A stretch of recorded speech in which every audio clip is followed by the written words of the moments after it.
നമ്മൾ മനസ്സിലാക്കേണ്ടത് ഈ ജഹാലത്തുമായി കൊണ്ട് നടക്കുമ്പോൾ ഇതുകൊണ്ട് ഒന്ന് ശിർക്കിനെ അവർ പ്രൊമോട്ട് ചെയ്യുന്നു, രണ്ട് മനുഷ്യന്മാരെ വഴികേടിലേക്ക് കൊണ്ടുപോകുന്നു.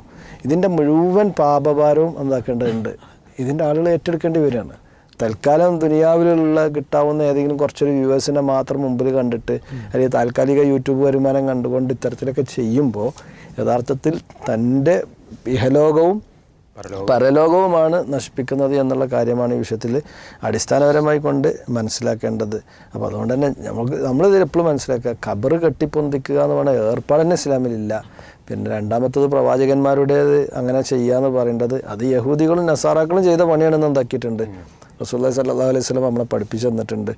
ഇവിടെ ആ യഹൂദിയത്തിൻ്റെയും നസ്രാനിയത്തിൻ്റെയും പിൻഗാമികളായിക്കൊണ്ട് കടന്നു വന്ന ആളുകൾ പണ്ട് മുതലേ ഈ ഏർപ്പാടിട്ട് നടക്കുന്ന ആളുകളാണ്.